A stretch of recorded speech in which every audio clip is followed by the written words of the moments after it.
Shalom, selamat pagi. Apakah suara saya jelas, teman-teman? Jelas, Kak. Oke, baik.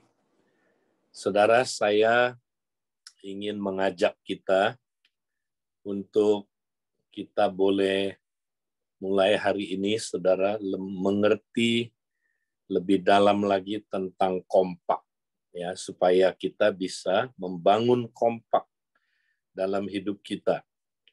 Nah, saudara, kita mau sama-sama hari ini melihat dulu apa dan mengapa kompak itu. Kalau kita nggak mengerti, ya mengapa kita harus mempraktekkan kompak, maka kita tidak akan punya iman melakukannya.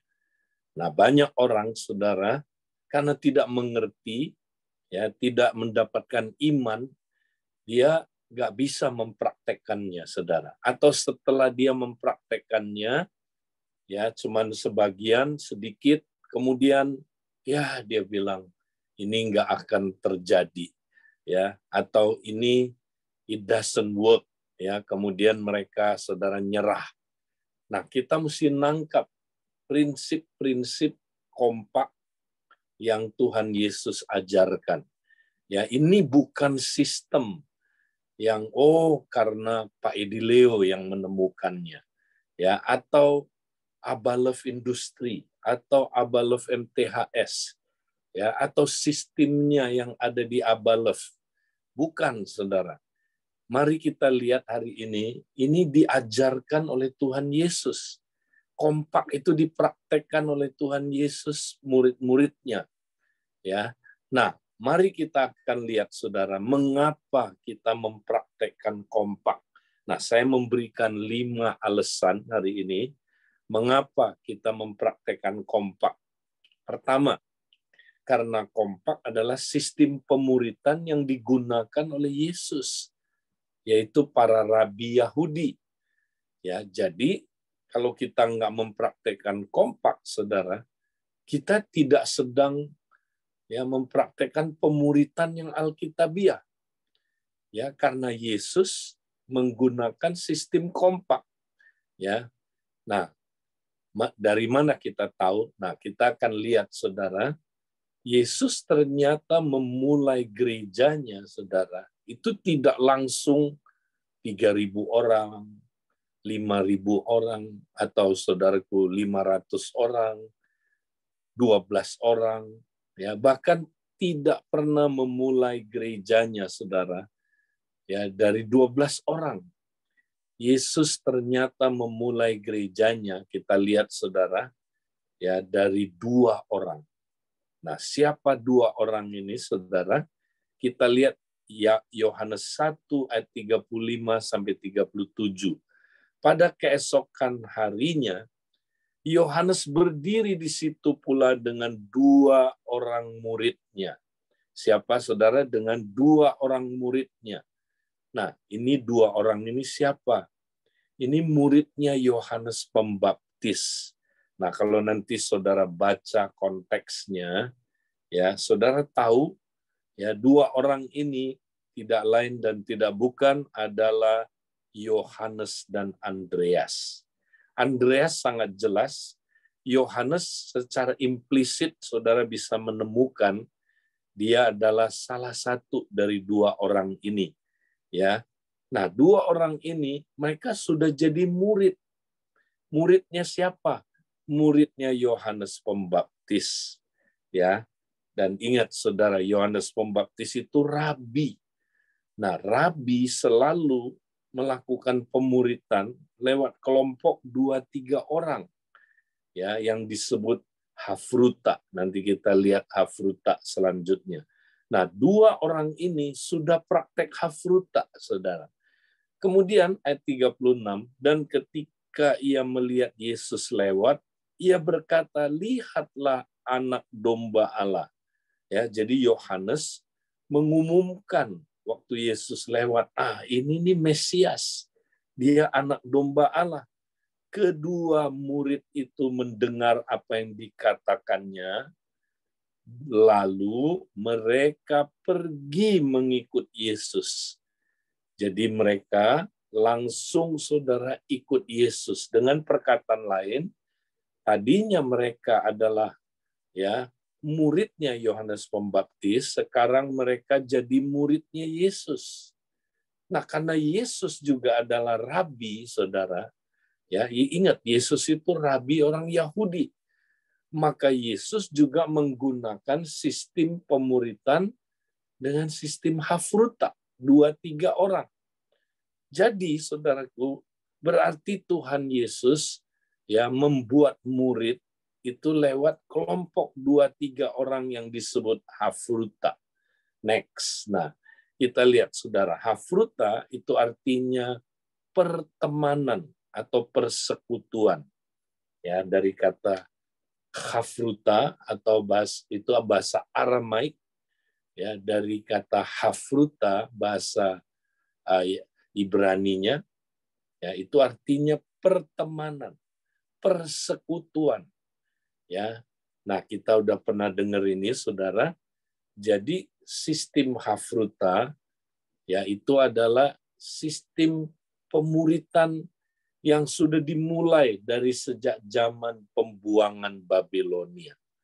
Ya, 2-4 orang.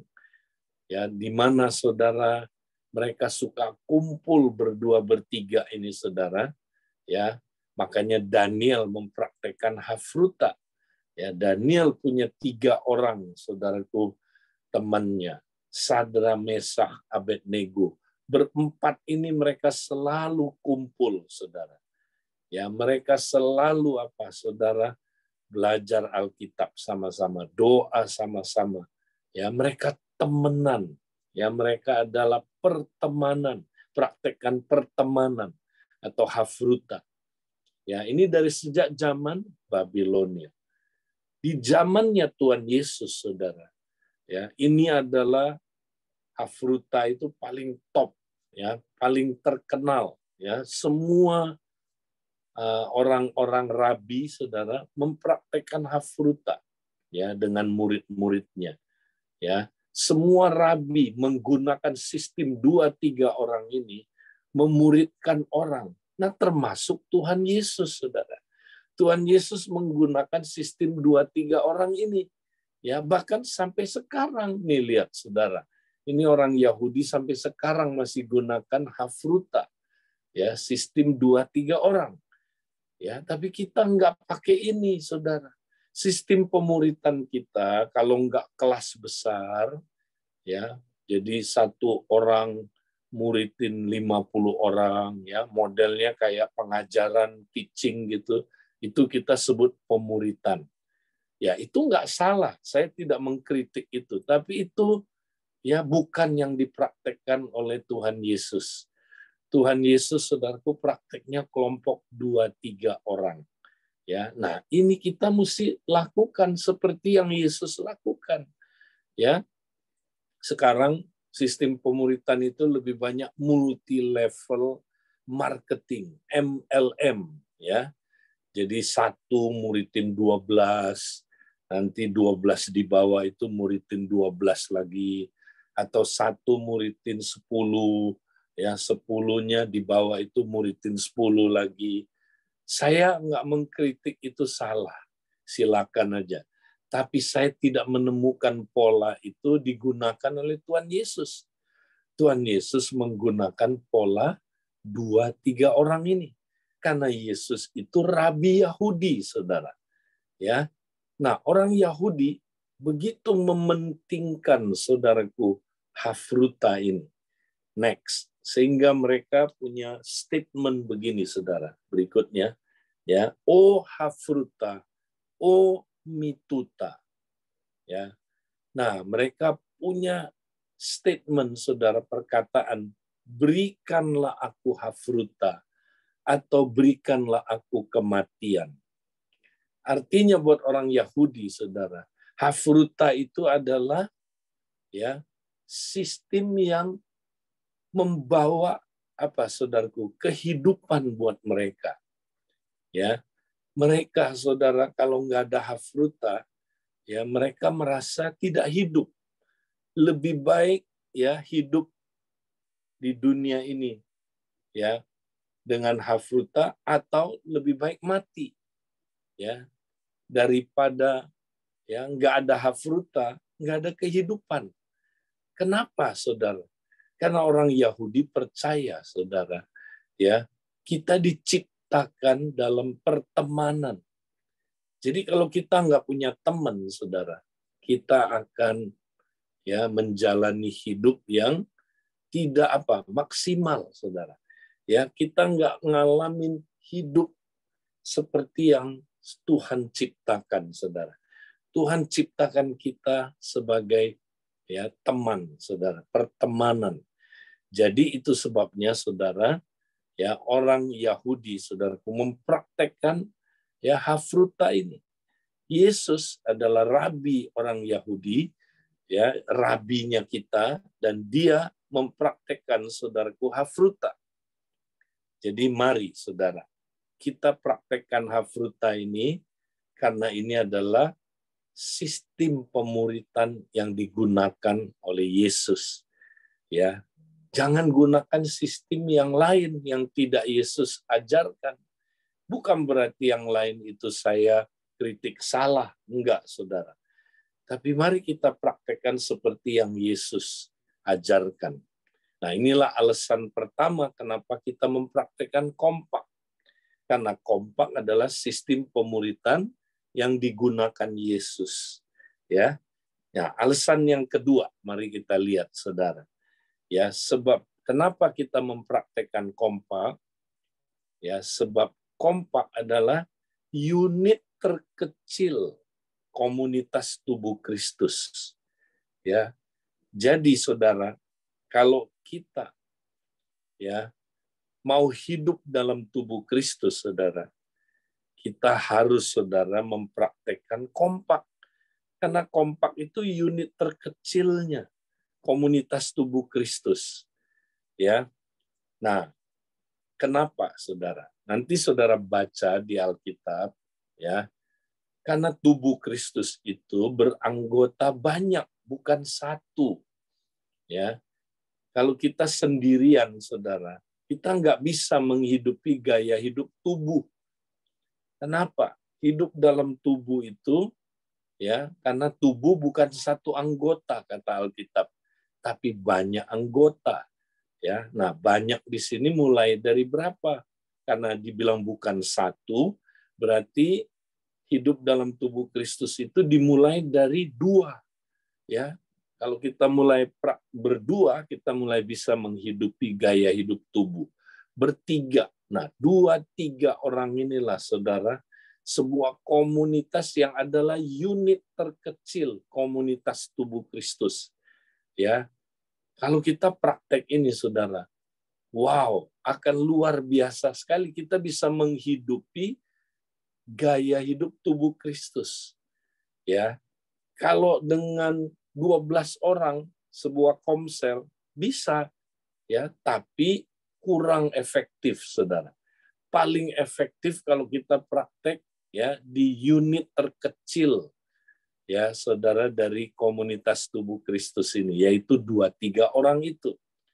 Ya, bahkan kalau kita lihat ya tubuh Kristus, saudara. Kalau kita lihat tubuh kita sendiri, ilustrasinya, ya, itu kita lihat, saudara, terdiri dari komsel dan kompak. Ya, kalau saudara lihat tangan saudara, saya ilustrasikan tangan saudara. Ya, misalnya, ya ini kalau saudara lihat gambarnya, saudara, kalau tangan saudara itu adalah komsel, komunitas kerajaan, ya. Kemudian saudara itu terdiri dari kumpulan kompak-kompak, betul? Ya, tangan saudara itu misalnya itu adalah komsel, ya, terdiri dari 5 jari saudara, ya, tulang-tulang yang ada itu kan 23, saudara, ya kan?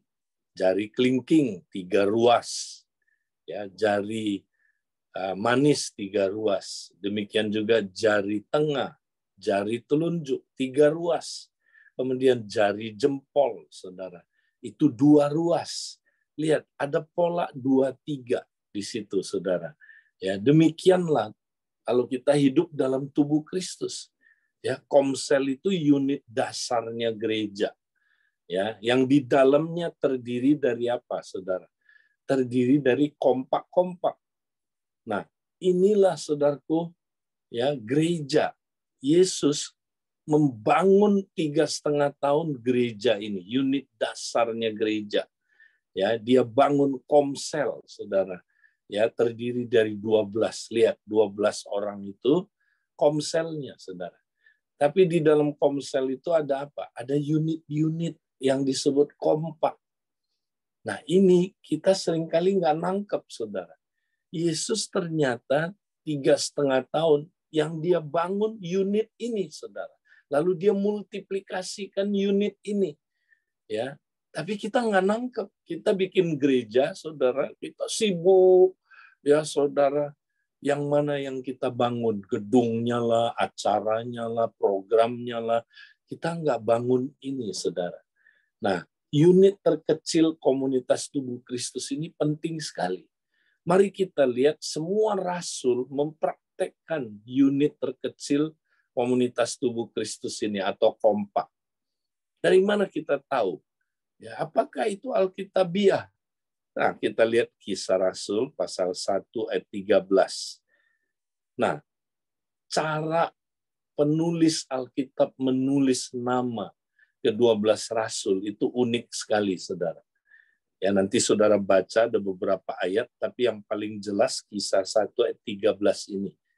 Nah, ini bahasa Yunaninya, saudara, ya, itu diterjemahkan paling tepatnya bahasa Indonesia, saudara. Bahasa Indonesia ini tepat sekali. Saya udah cek dalam bahasa Yunaninya, ya, ditulisnya begini, saudara. Nah, kita lihat, ya.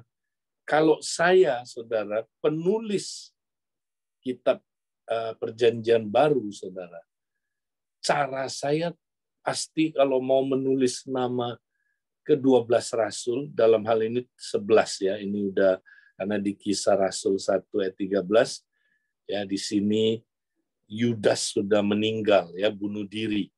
Jadi tinggal 11. Nah, waktu ditulis nama ke-12 rasul, di sini 11 rasul, kalau saya penulis kitab Ibrani, kitab Perjanjian Baru, saudara, pasti saya tulisnya gampang lah, tinggal di runut aja nama-namanya, ya, di list Petrus, Yohanes, Yakobus, Andreas, Filipus, Thomas, Bartolomeus, Matius, dan lain-lain. Ya, tapi mari kita lihat, saudara, cara penulisan nama-nama rasul ini tidak demikian. Tapi kita baca, setelah mereka tiba di kota, naiklah mereka ke ruang atas, tempat mereka menumpang. Mereka itu ialah, perhatikan, Petrus dan Yohanes, Yakobus dan Andreas, ya, Filipus dan Thomas, Bartolomeus dan Matius, yang terakhir, Yakobus bin Alfeus dan Simon orang Zelot dan Yudas bin Yakobus. Nah, kok banyak dan sekali, saudara? Ya, ini enggak boros kata dannya. Ngapain banyak banget dannya? Nah, ini ditulis bukan sengaja ini ditulis bukan asal-asalan. Ini ditulis sengaja, saudara. Karena si penulis mau menunjukkan, saudara, ya, bahwa di dalam komselnya Yesus, ya, ada kompak-kompak, ada unit-unit 2-3 orang. Karena dia menggunakan kata dan, saudara, ya, dan di sini adalah kai, ya, dalam bahasa Yunani adalah kata sambung yang menghubungkan dua hal yang adalah satu kesatuan. Jadi itu kata kai, saudara. Jadi dia mau tunjukkan di dalam komselnya Yesus, ya, ada kompak-kompak.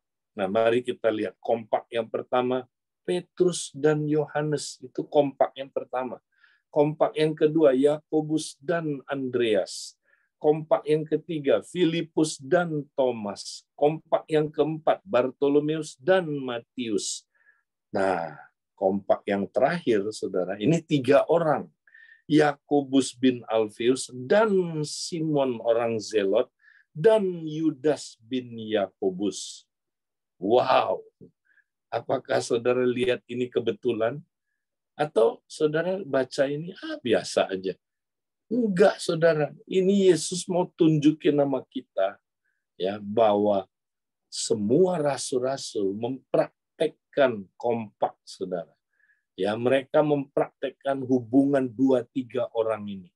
Karena mereka lagi dimuridkan oleh Tuhan Yesus. Dan Yesus itu rabi. Jadi dia mempraktekkan, saudaraku, ya, prinsip kompak. Ya, karena ini adalah unit terkecilnya ini kan apa, saudara?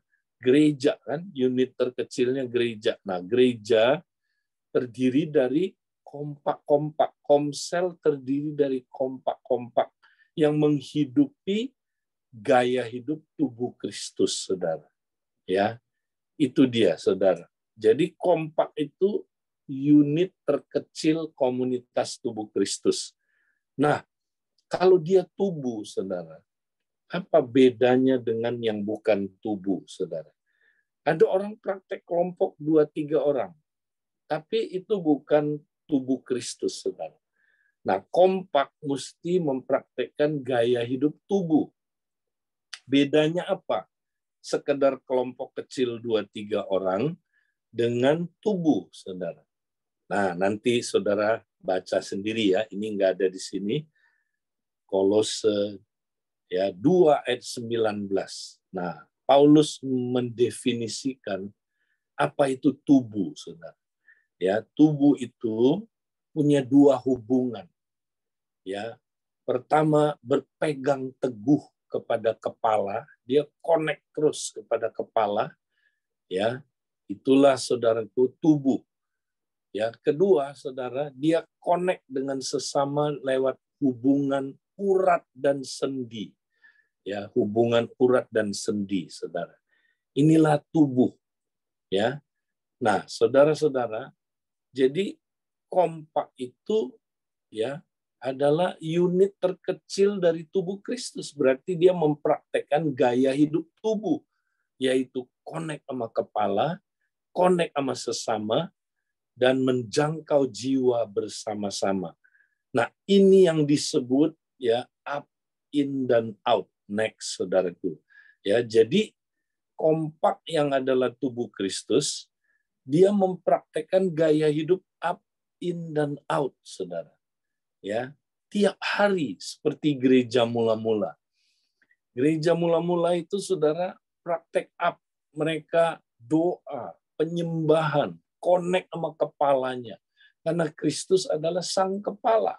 Jadi mereka tiap hari berkomunikasi dengan kepalanya. Ya, digerakkan oleh kepalanya, saudara. Ya, nah itu up.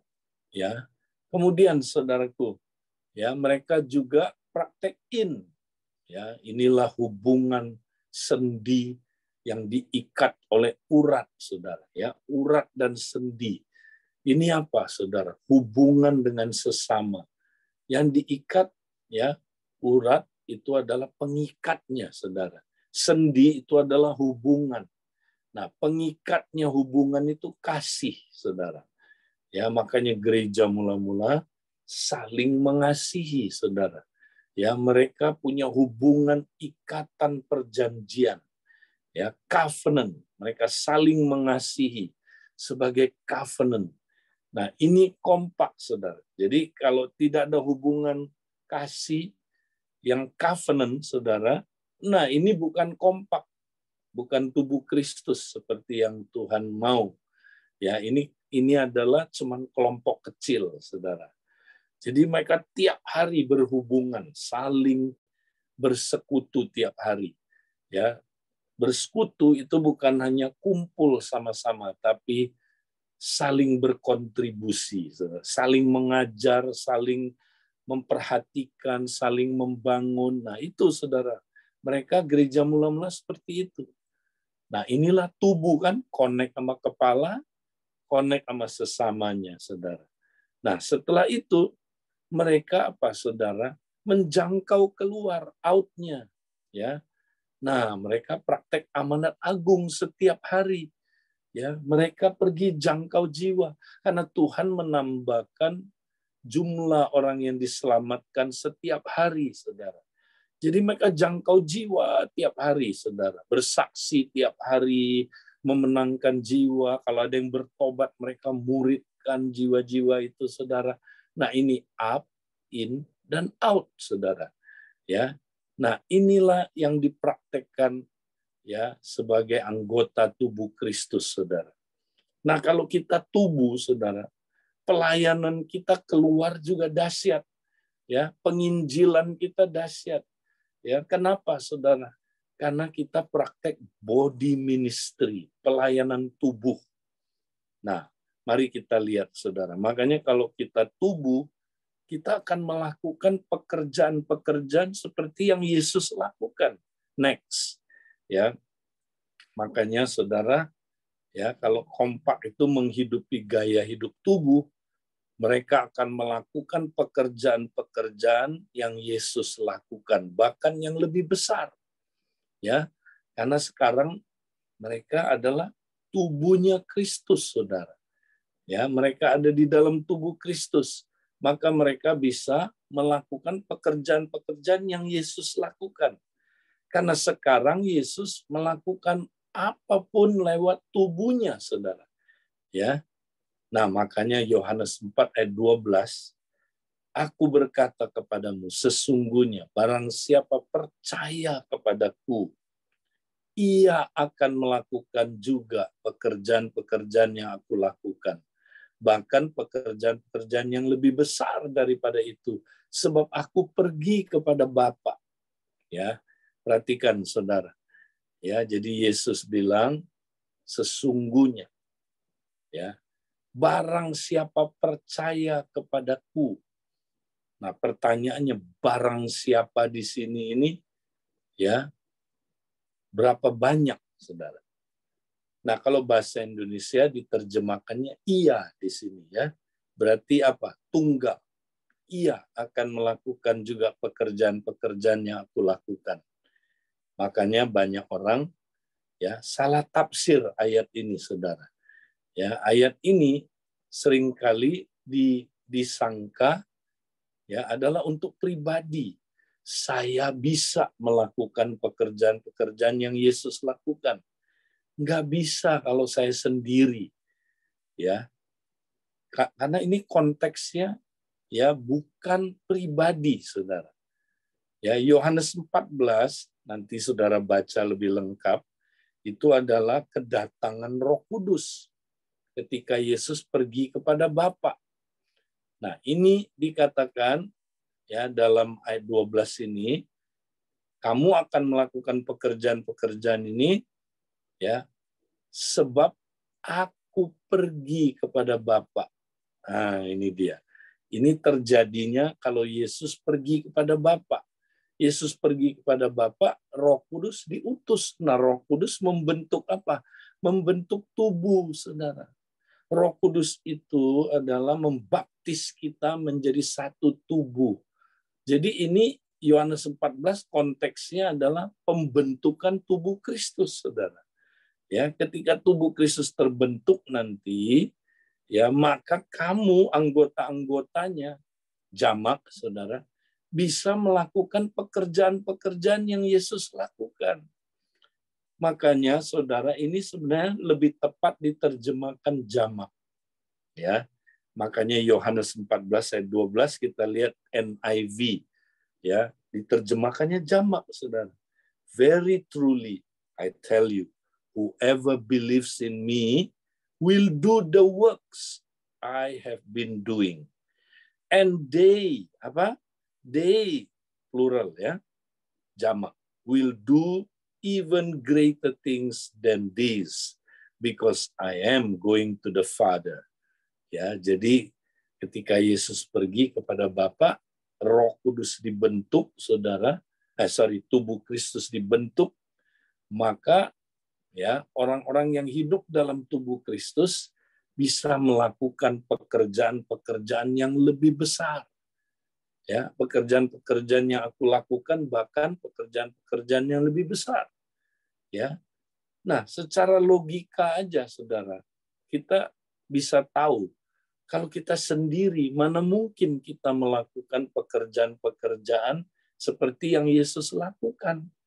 Kenapa? Masa kita sendiri bisa saingan sama Tuhan Yesus? Ya, Tuhan Yesus punya semua karunia. 5 karunia pelayanan, 7 karunia motivasi. Dia punya semua. 9 karunia Roh Kudus bisa bermanifestasi dalam waktu yang sama. Makanya Yesus bisa melakukan pekerjaan-pekerjaan Bapa. Ya. Nah, kita sendiri nggak punya lengkap 5 pelayanan, nggak lengkap 7 karunia motivasi, nggak lengkap 9 karunia Roh Kudus. Mana bisa kita sendiri menyaingi Yesus atau melakukan pekerjaan-pekerjaan yang Yesus lakukan, bahkan yang lebih besar. Nggak mungkin, Saudara. Ya, tapi kalau kita, ya Saudara, bersama-sama, nah 2-3 orang ini, Saudara, coba 2-3 orang aja kalau digabung, kita bisa punya karunia yang lebih lengkap. Ya, kita bisa punya 5 pelayanan, bisa punya 7 karunia motivasi, bisa punya 9 karunia Roh Kudus bermanifestasi. Ya, makanya kita sama-sama bisa melakukan pekerjaan-pekerjaan yang Yesus lakukan, bahkan pekerjaan yang lebih besar. Kenapa? Karena kompaknya banyak, Saudara. Satu kompak aja bisa melakukan pekerjaan seperti yang Yesus lakukan. Ya, tapi kalau 2-3 kompak, waduh, berarti ya kita bisa lebih besar pekerjaannya dilakukan, Saudara. Nah, jadi Saudara, kita mesti praktek ya body ministry. Ya, jadi kalau body ministry itu dahsyat, Saudara. Makanya kompak kalau hidupnya benar, Saudara, kompaknya benar. Wah, itu dahsyat. Kita bisa kayak Tuhan Yesus melakukan pekerjaan-pekerjaan Bapa. Kita bisa usir setan seperti Yesus usir setan. Kita bisa sembuhin orang sakit seperti Yesus sembuhin orang sakit. Kita bisa ya melakukan mujizat seperti Yesus melakukan mujizat. Kita bisa, saudaraku, melakukan usir setan seperti Yesus usir setan.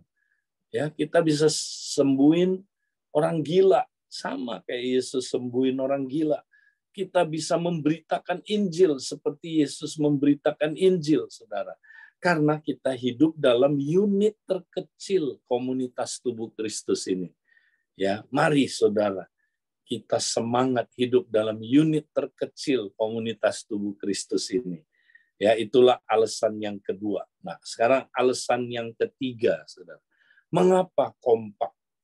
Ya, karena kompak adalah alat Tuhan untuk menghadirkan dan memperluas kerajaan Allah. Nah, saya tidak panjang lebar hari ini, saya jelaskan aja, Saudara, konteks ayat-ayat ini, Saudara. Matius 18 ayat 18 sampai 20. Ya, ini adalah konteksnya melepaskan orang yang terikat dosa dan dari ikatan kuasa gelap, Saudara.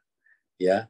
Nah, ayat 18 bilang begini, aku berkata kepadamu, sesungguhnya apa yang kau ikat di dunia ini akan terikat di sorga. Dan apa yang kamu lepaskan di dunia ini akan terlepas di sorga. Dan lagi aku berkata kepadamu, jika 2 orang daripadamu di dunia ini sepakat meminta apapun juga, permintaan mereka itu akan dikabulkan oleh Bapa-Mu yang di sorga. Sebab di mana 2 atau 3 orang berkumpul dalam namaku, di situ aku ada di tengah-tengah mereka. Ya. Nah, saya tidak bahas panjang lebar karena ini cukup lama membahasnya, tapi intinya gini, Saudara. Ya. Kompak itu 2-3 orang ini, saudara, punya kuasa menggunakan kunci-kunci kerajaan. Jamak ya, kunci-kunci kerajaan. Nah, apa itu kunci-kunci kerajaan, saudara? Ya, itu adalah kuasa yang diberikan oleh Tuhan kepada gereja, saudara, untuk mengikat dan untuk melepaskan. Ya, untuk apa, saudara? Konteksnya adalah untuk membebaskan manusia dari ikatan dosa dan dari ikatan kuasa kegelapan. Ya, jadi kalau ada orang yang berbuat dosa terus dia diikat oleh kuasa kegelapan, saudara, ya, maka kepada kompak, saudara, 2-3 orang ini diberi kuasa bisa melepaskan orang itu, saudara, dari kuasa kegelapan, ya, bahkan membebaskan dia, saudara, ya, dari dosa yang mengikat dia, ya, memindahkan dia dari kerajaan gelap masuk ke dalam kerajaan terang, ya. Nah, konteksnya itu, saudara. Jadi, ya, saudara, kalau kita punya, ya, komunitas 2-3 orang ini, kita bisa menggunakan kunci kerajaan, saudara. Nah, kunci kerajaan ini bisa digunakan kalau ada kesepakatan. 2 orang sepakat, saudara. Ya, dia bisa, saudara, menggunakan kunci-kunci kerajaan ini untuk melepaskan orang dari ikatan kuasa gelap. Ya, makanya, saudara, kompak itu dahsyat. Ya, di Komsel saya ada kompak yang setelah dibangun, saudara. Wow, mereka itu, saudara, dipakai Tuhan luar biasa. Melepaskan orang-orang yang terikat, ya, dalam pornografi, terikat dalam apa, saudara, ya, ikatan-ikatan dosa yang mengerikan, LGBT, ya, saudara, terlepas dari ikatan-ikatan kuasa kegelapan, ya, saudara. Kenapa? Karena kompak punya kuasa yang dahsyat untuk menghadirkan kerajaan Allah dan memperluas kerajaan Allah, membawa lebih banyak lagi orang masuk ke dalam kerajaan Allah, sehingga kerajaan Allah diperluas. Ya, nah, ini dia alasan yang ketiga. Nah, sekarang yang keempat, saudara. Mengapa kita praktek kompak? Ya, karena kompak adalah sebagai alat untuk menjangkau jiwa, saudara. Yesus, ya, dia selalu mengutus murid-muridnya berdua-dua. Mari kita lihat Markus 6 ayat 7. Ia memanggil ke-12 murid itu dan mengutus mereka berdua-dua. Ia memberi mereka kuasa atas roh-roh jahat. Ya, jadi Yesus selalu mengutus berdua-dua. Ya, siapa yang diutus? Kompaknya, saudara. Ya, dia selalu mengutus kompak. Ya, kemudian bukan hanya 12 murid, ke-70 murid juga. Kemudian daripada itu Tuhan menunjuk 70 murid yang lain. Lalu mengutus mereka berdua-dua mendahuluinya ke setiap kota dan tempat yang hendak dikunjunginya. Ya, berapa orang? Berdua-dua. Ya, kita nggak praktek, saudara. Ya, kita kalau nginjil hanya ngutus 1 orang. Ya, di dalam Alkitab, saudara, Yesus kebanyakan mengutus orang untuk menginjil itu berdua. Ya, supaya body ministry. Apakah 1 orang nggak bisa dipakai Tuhan? Bisa. Saya nggak bilang nggak bisa. Ya, tapi saudara, perintah Tuhan untuk kita pergi memenangkan jiwa itu adalah berdua-dua. Ya, memang ada pengecualian, saudara. Ya, tapi sedikit sekali. Ya, contohnya Filipus. Ya, dia diutus sendirian. Bisa. Ya, apakah itu bisa dipakai Tuhan? Bisa. Ya, karena Filipus apa, saudara? Penginjil. Dia memang penginjil. Ya, tapi kalau Tuhan secara umum, ya, menyuruh orang memenangkan jiwa itu selalu berdua-berdua. Ya. Nah, mari kita praktekkan, saudara. Makanya kalau berdua nginjil itu lebih seru. Ya. lebih mudah, saudaraku. Ya, kenapa, saudara?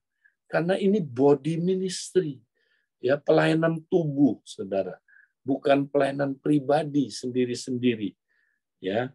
Karena menginjil itu adalah aku akan jadikan kamu penjala manusia, ya. Jadi pakai jala, bukan mancing. Jala itu, saudara, perlu minimal 2, ya, karena jala yang dimaksud sebenarnya jaring. Ya, kita disuruh menjala manusia, ya, menggunakan sistem ini, makanya berdua, ya. Nah, kita nggak terapin, saudara. Kita zaman modern, ya, menginjil itu pribadi-pribadi, ya, penginjilan pribadi, ya. Bukan yang nggak bisa, bisa, tapi kurang efektif, saudara. Yesus menggunakan sistem berdua, bertiga ini. Nah, itulah alasan yang keempat, saudara. Makanya kalau kita nggak praktek kompak, sulit gereja berkembang, saudara. Ya.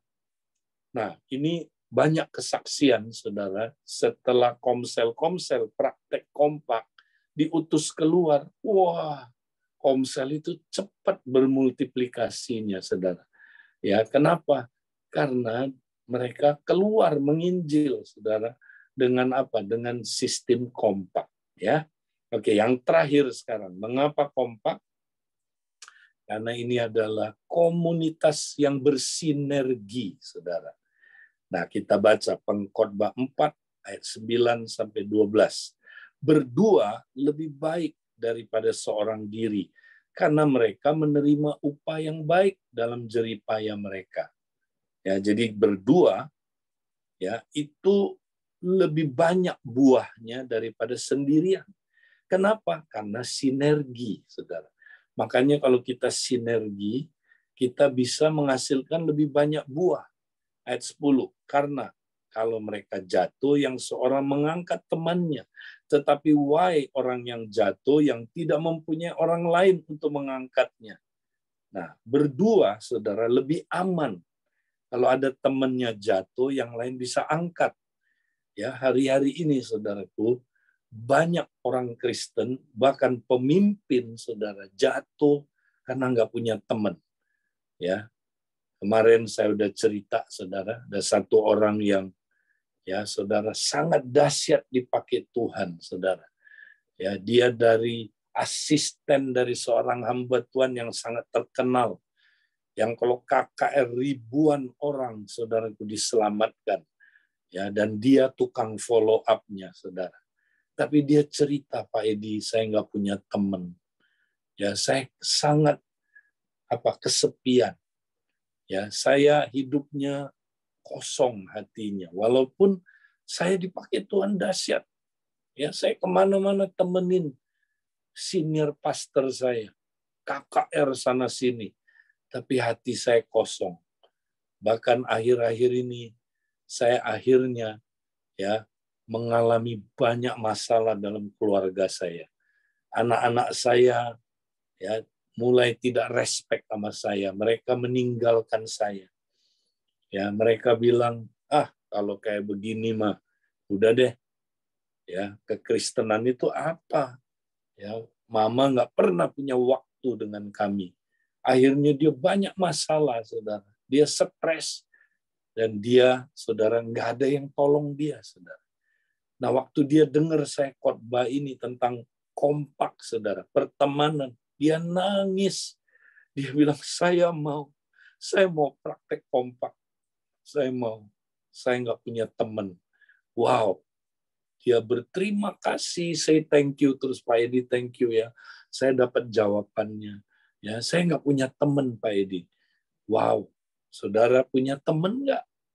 Ya, nah ini teman seumur hidup, bukan teman-temanan, bukan teman yang kayak, ya, teman sekelas saudara dulu, teman cuman dalam sistem kemanusiaan.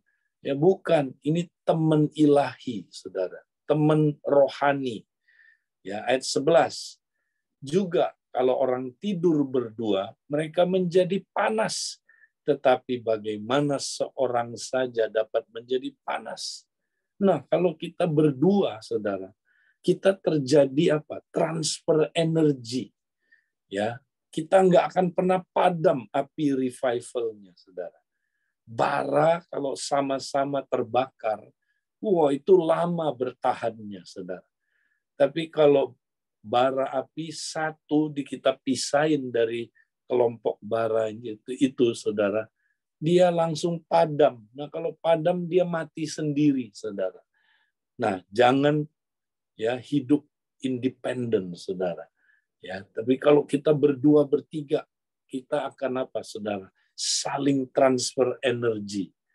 Ya, nah yang terakhir ayat 20, dan bila mana seorang dapat dialahkan, dua orang dapat bertahan. Kalau satu gampang dikalahkan, dua orang bisa bertahan. Tapi yang lebih hebat lagi, tiga. Tiga tali 3 lembar tidak mudah diputuskan.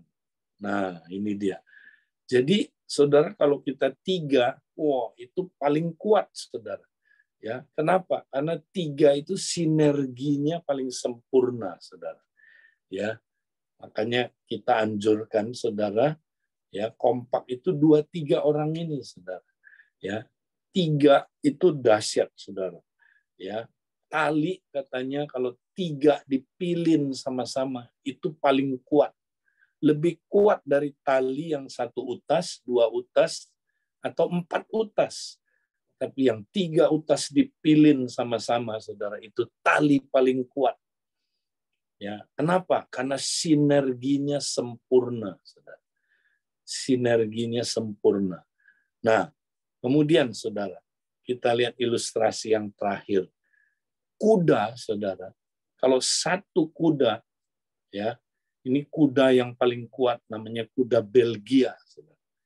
Ini kuda yang paling gede, saudara. Ya, kuda Sumba itu 1/4-nya. Ya, saya sama Darwin kemarin ke Sumba, ya, dengan teman-teman. Ya, kuda Sumba kan kecil. Ini lihat gedenya kayak gini, saudara. Ini kuda terkuat di dunia ini, kuda Belgia. 1 kuda Belgia, saudara, bisa tarik 4.000 kilogram. Ini saya udah convert dari pound ke kilo, ya. 4.000 atau 4 ton, 4.000 kilo. Wow, hebat. Lihat kuda ini, saudara, bisa tarik beban itu, coba. Kayu-kayu, gelondongan kayu itu tanpa roda loh, saudara. Ditarik sama kuda ini. Betapa kuatnya kuda ini, saudara. Ya, 1 kuda Belgia bisa 4.000 kilo. Nah, tapi kalau kita taruh 2 kuda Belgia, saudara, mestinya berapa kilo? Kali 2 kan? Mestinya 8.000 kilo kan? Tapi ini enggak. Kalau 2 kuda Belgia narik beban sama-sama, daya tariknya bukan 2 kalinya, tapi 3 kalinya, saudara. 12.000 kilogram. Inilah yang disebut sinergi. Makanya kalau saudara praktek kompak, saudara sinergi. Ya. Nah, praktekkan, saudaraku. Berdua kuda ini tarik berapa, saudara? Ya, 12.000 kilo. Tapi, ini lebih hebat lagi. Kalau 2 kuda Belgia saling kenal, dibesarkan sama-sama, ya, dilatih sama-sama, mereka hafruta. Nah, ini kurung ini kata-kata saya, hafruta atau kompak. Kalau 2 kuda Belgia yang udah praktek kompak, saling kenal, temen, ya, mereka dilatih sama-sama, daya tariknya bukan 3 kali, saudara. Ya, tapi berapa? 4 kali dari 1 kuda. 16.000 kilogram, saudara. Wow, inilah yang disebut sinergi. Makanya kalau saudara praktek kompak, lihat hidup saudara beda, ya, dengan sendirian beda. Saudara akan lihat, ya, saudara akan berbuah lebih banyak. Saudara hidupnya, saudaraku, aman, ya, revival terus dalam hidup saudara dan tidak mudah dikalahkan. Ya, saudara akan, saudaraku, kuat terus bertahan, ya, Nah, mari saudaraku, kita akan saudara terus praktekkan ini ya. Pastikan ya, tahun ini memasuki tahun depan, mari kita punya teman kompak, saudara. Dan nanti tahun depan ya, kami akan menuntun setiap kompak supaya bagaimana menjalankan kompak dengan benar, dengan baik, ya, ada bahan tuntunannya.